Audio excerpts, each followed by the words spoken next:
कृषि उपज मंडी नीमच व्यापारी संघ द्वारा मंडी शुल्क 0.5% करने की मांग को लेकर पुनः प्रदेश व्यापारियों ने अनिश्चितकालीन हड़ताल प्रारंभ कर दी है।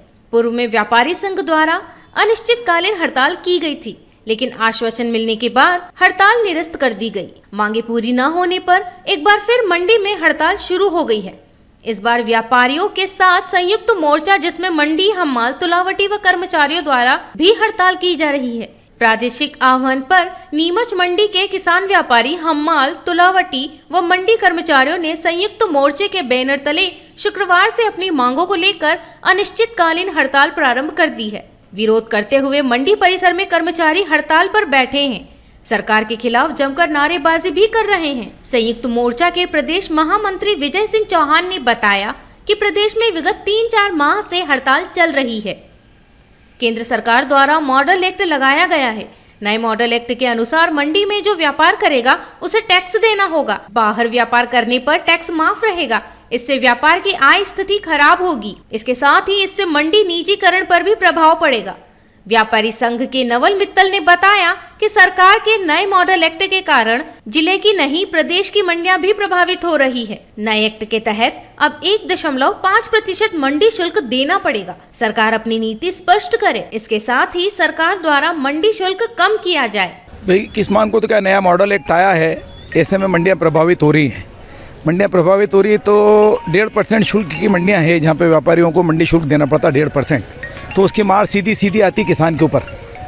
और किसानों को 1.5% वाली मंडी में अगर माल बेचेंगे तो निश्चित उनको उपज का कम पैसा मिलेगा और ये मंडियाँ ख़त्म हो जाएगी। वैसे तो हमारे ये व्यापारियों के लिए फेवर में भी है, किसान के फेवर में भी कि पूर्ण आज़ादी मिल गई व्यापार की। अभी हिंदुस्तान का हर आदमी व्यापारी हो गया, जिसके पास पैन कार्ड है वो भी माल खरीद सकता है। किंतु होगा क्या कि बड़ी बड़ी मल्टीनेशनल कंपनियां जो है वो आके कहीं चौपाल लगा के खरीदेगी, तो हमारे व्यापारियों को थोड़ा भय भी है, डर भी है। और निश्चित रूप से अगर 1.5% मंडी शुल्क है, अगर इसको 8 आने कर देते हैं तो ये जो बड़ी बड़ी मंडियां हैं बढ़िया, ये अपनी जगह कायम रह जाएगी। क्योंकि किसान को विश्वास सिर्फ मंडियों में ओपन ऑक्शन में माल बेचने में ही है। उसके घर पे आप रुपये का माल 1 रुपये 10 पैसे मांगो तो बहुत मुश्किल से बेचता है। और मंडी में जहाँ घोष विक्रय में 10-20 आदमी लेवाल रहते हैं, वहाँ उसको विश्वास रहता है और वो माल बेच देता है। तो ऐसे में इस कानून के तहत इन मंडियों की मंडी शुल्क की वसूली में सरलीकरण करना चाहिए। 8 आने मंडी शुल्क कर दे। एक वर्षों पूर्व से 20 पैसे का निराश्रित शुल्क रहा है, उसको समाप्त करे। मंडी अनुज्ञाओं के जटिलीकरण है, ये समाप्त करे। तो जो भी स्पष्ट नीति नहीं होने से जिसमें भ्रांतियां हैं उनको दूर करेंगे तो निश्चित है मंडियाँ कायम रहेगी, तो तुलावटी कायम रह जाएगा, माल कायम रहेगा, सबको मजदूरी मिलती रहेगी और कोई किसी प्रकार का विरोध नहीं। मामला सिर्फ हमारा ये है कि 1.5% मंडी शुल्क देके हम व्यापार कर नहीं पाते हैं। 100 रुपये की चीज़ लेते हैं तो हमको आज 105 में पड़ती है और हम उसको 107 में बेचें। और कल हम 100 रुपये की चीज़ को किसान से डायरेक्ट लेंगे तो 103 में लेंगे, तो 3 का फ़ायदा तो किसान को होगा। फिर हम उसको 105 में बेचेंगे तो 107 वाले को 105 मिलेगा। तो हमारी जिनाइन मांगों पे मुख्यमंत्री अगर ध्यान देंगे, मध्य प्रदेश गवर्नमेंट के हाथ में है स्टेट गवर्नमेंट का मामला, तो ये अगर इन मंडियों को कायम रखना चाहती है तो मंडी शुल्क कम कर दे।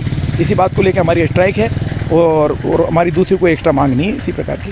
अभी पहले भी जो हड़ताल की गई थी उसमें आश्वासन मिला था कि हाँ, इन्होंने हमारा 5 तारीख को पहले ज्ञापन दे चुका महासंघ। महासंघ के हमारे गोपाल दास जी अग्रवाल जो अध्यक्ष हैं, उनके नेतृत्व में ज्ञापन दिया था। उन्होंने 15 दिन का आश्वासन दिया था।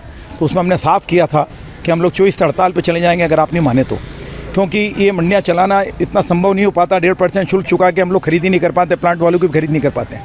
तो उन्होंने आश्वासन दिया था कि भाई आपका समस्या हल हो जाएगी, मगर वो हुई नहीं। तो 24 तारीख से जो हमारे जिस तरह की हमने घोषणा कर रखी थी उसके तहत मध्य प्रदेश महासंघ से जितनी भी मध्य प्रदेश की समस्त मंडियां हैं वो 24 तारीख से हड़ताल पे है।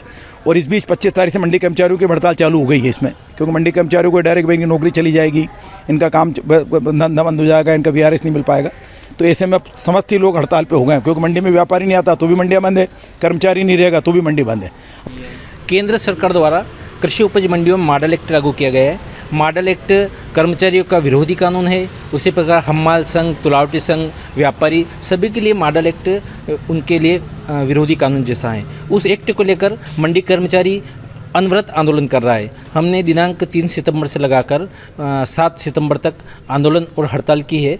तो 7 सितंबर को कृषि मंडी के जो हमारे कृषि मंत्री हैं माननीय पटेल साहब, उन्होंने हमारे संयुक्त मोर्चा के पदाधिकारियों को बुलाया था और हमें आश्वस्त किया था कि 15 दिन के अंदर हम आपकी मांगे को मान लेंगे। लेकिन 15 दिन गुजर जाने के बाद भी आज दिनांक तक हमारी मांगों को नहीं माना गया है। इसलिए संयुक्त मोर्चा के आह्वान पर हमने फिर से ये आंदोलन हड़ताल शुरू की है। ये हड़ताल हम करीब विगत 3-4 माह से कर रहे हैं। ये केंद्र सरकार द्वारा जो मॉडल एक्ट लगाया गया है, ये मंडियों को निजीकरण करने के हिसाब से लगाया गया है।